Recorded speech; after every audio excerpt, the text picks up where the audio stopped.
Stephanie is 12, but this little girl's had to grow up faster than most her age. She loves math, drawing, and animals, and hopes to one day live on a farm. We took her to TG Farms in Newcastle, where we enjoyed learning more about her. You got him, all right. You could call Stephanie a farm animal whisperer. Come here, you're safe. You're safe. You're safe. You're safe. You're safe. Any type of animal is good with this 12-year-old, as long as she gets to care for it. Do you know what you want to study? I'm wanting to be a veterinarian, or I'm wanting to work at a mental facility. Stephanie hopes to go to Oklahoma State University one day to fulfill that dream. Until then, she has her sights set on finding a family. A home that I like in a family would have to be a farm. When she's not caring for pets, she likes to draw. On this day, she made a bird on a pumpkin. Stephanie was a bit nervous to be on camera with us, but you wouldn't know it by how open she was. I have more excitement in me than nervous right now. Why are you most excited? Because I'm actually people are gonna watch this and they're gonna get to see what type of girl I am, what I like to do. And you'll be surprised at her favorite pastime. If I'm on a farm or somewhere, I love to help clean, help take care of animals, anything really. My favorite thing is chores, really. For Stephanie, the stakes are high. She's been under DHS custody for 10 years, almost her entire life. Now ready to end that cycle with a permanent home. I think it's important for me because I've been in DHS so long that I don't really think that people really care about me much now. A life moving around with no promise it will ever stop, and no promise for parents to give her unconditional love. I want a mom especially, but I'm okay with a mom and dad. I just have to have a mom. She says she wants a woman in the household because they can help her with things she's going through as a growing lady. In fact, she wrote down an entire list of things she wants in a family. A family, I think, is someone that keeps you safe and someone that, if you're hurt, takes care of you. A protector when she needs it most. For A Place to Call Home, Lacey Lett, Oklahoma's News 4. We're going to introduce you to Roger. This shy 10-year-old kiddo has never been to a major sports game, so we took him out to the Chickasaw Bricktown Ballpark to check out the field. You might say it's a bit too chilly for a day at the ballpark, but there's a special winter treat in store for Roger. You know who that is? No. Bricks. That's Bricks. He's gonna hang out with us today, okay? Roger, Bricks, and I headed for the slides, an adrenaline rush awaiting us. While hanging out, we discovered this fourth grader is really good at multiplication. 10 times 10 is? 100. Yeah. You know what 12 times 12 is? 144? Roger was pretty quiet most of the day. It could have been the cameras, the entertaining mascot, or just a new place, but he seemed to have fun. Are you ready? Yes! Can I do it again? Once Roger got enough of the slide, the Oklahoma City Dodgers took him to pick out an item at the gift shop. He's never played baseball, but it looks like his new ball and bat could get him interested in a new sport. Right now, Roger's mainly focused on architecture and engineering. On the trip up here, he talked about building skyscrapers, Devon's Towers, like his favorite thing in the world right now. And so he wants to know how it was built. That they're so tall and how they don't fall. An inquisitive boy who loves school as well.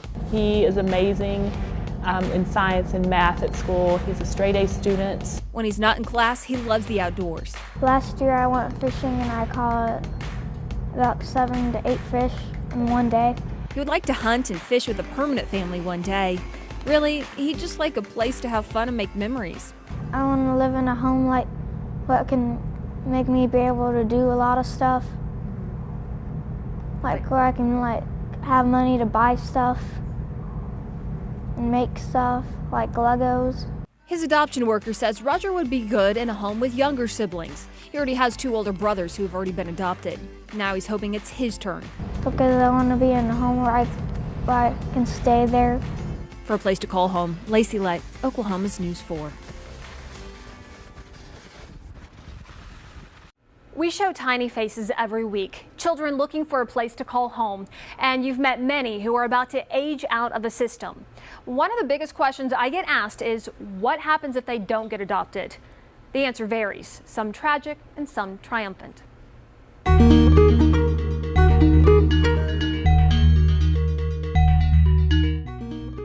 I think the one thing I remember most is the sound of him, gaveling out. And they said that it seems like you're doing your own thing, you're good, so you don't need us. And they closed my case. 12 years under DHS custody and 40 different foster homes since the age of 6. Growing up in the state system was Brondalyn Coleman's reality. Everything everything that you're doing day in and day out is controlled and ran by child welfare, DHS in a sense, and focused mostly on your social worker. That moment in the courtroom sent Brondalyn in a spiral of confusion. It was the craziest thing of my life. I was homeless for a week. I had a former contact or resource of mine that let me stay with her. Rebecca Hayes was 16 when she was taken away from her parents. So my friend was over at my house whenever the investigators came, and when they made their decision. Initially, it's a big shock. There's a lot of stigma and stereotypes that you think of whenever you find out you're going to go into foster care. Do you know where that red is? Cheyenne Fernier, a teen featured right here in A Place to Call Home a year ago, then 17 and about to age out of foster care. It's one of those, you got to figure everything out now. And I mean, you don't want to rush your future, but my future is my biggest fear. What am I going to come home to? Feeling the pressure as she was getting closer to being an independent adult with no one to call mom and dad. Every year, more than 20,000 children age out of DHS. Nearly 300 of those youth are in Oklahoma. A 2016 national study shows more than 25% of those who aged out of the system had experienced homelessness by 21. But surprisingly, many don't go to safe havens like the Homeless Alliance.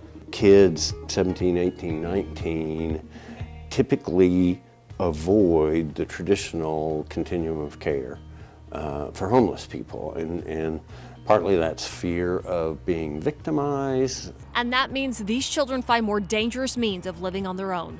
But there are several programs now available to help children who never get adopted. I think a lot of people think that at 18 our kids they're out on the streets, there's nothing else for them. The Oklahoma Successful Adoption Program helps youth in DHS custody who are needing help as an adult. Vouchers are available for up to $5,000 a year to help with college or technical school until they're 21. With those services, if we have a youth that is needing help with a rent payment that month, we can assist them with that. If they're needing assistance with getting clothing for employment, we can assist them with that. Rebecca used the education and training voucher and several other DHS scholarships to pay for college. She went for free, now works full-time serving youth in the DHS voucher program department.